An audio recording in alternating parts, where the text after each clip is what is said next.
Phone പേയിലും Google പേയിലൊക്കെ already digital gold മേടിച്ച് വെച്ച ആൾക്കാരാണ് നിങ്ങളൊക്കെ. അങ്ങനെയാണെന്നാണെങ്കിൽ നാളെ ആ പൈസ തിരിച്ച് എടുക്കാൻ പറ്റിയില്ലെങ്കിൽ പോലും നിങ്ങൾക്ക് ആരുടെയും മുന്നിൽ പോയി ഒരു കംപ്ലൈൻറ്റും പറയാൻ പറ്റില്ല. ഇത് ഞാൻ പറഞ്ഞല്ല, ഒഫീഷ്യലി സെബിയുടെ സൈഡിൽ നിന്ന് ഇറക്കിയ സർക്കുലേഷനിൽ പറയുന്ന കാര്യങ്ങളാണ്. അതായത് നമ്മൾ പല ആൾക്കാരും ഫോൺ പേയിലും ഗൂഗിൾ പേയിലൊക്കെ പോയിട്ട് 10-100 രൂപയൊക്കെ അവിടെ ഇൻവെസ്റ്റ് ചെയ്തുകൊണ്ടിരിക്കും ഡിജിറ്റൽ ഗോൾഡിൽ. അപ്പം നമ്മൾ വിചാരിക്കുന്നത് ഗോൾഡിൻ്റെ പ്രൈസ് മേലോട്ട് പോകുന്നതനുസരിച്ച് നമുക്ക് ബെറ്റർ റിട്ടേൺസും കിട്ടും, നമുക്ക് എപ്പോഴെങ്കിലും പൈസ തിരിച്ചെടുക്കാമെന്നാണ്.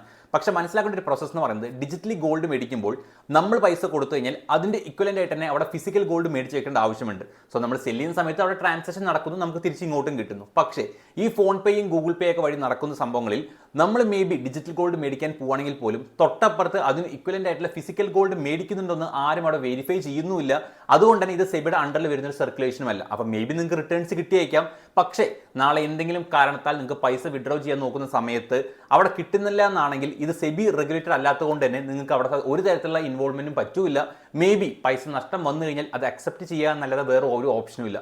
സോ എപ്പോഴും ഇൻവെസ്റ്റ് ചെയ്യുമ്പോൾ സെബി റെഗുലേറ്റഡ് ആയിട്ടുള്ള മാത്രം നിങ്ങൾ ചെയ്യാൻ നോക്കുക. അങ്ങനെ നോക്കുകയാണെങ്കിൽ തന്നെ ഗോൾഡിൽ ഇൻവെസ്റ്റ് ചെയ്യാൻ പറ്റുന്ന ബെസ്റ്റ് ഓപ്ഷൻ എന്ന് പറയുന്നത് ഗോൾഡ് ETF-ഉം ഗോൾഡ് മ്യൂച്വൽ ഫണ്ട്സുമാണ്.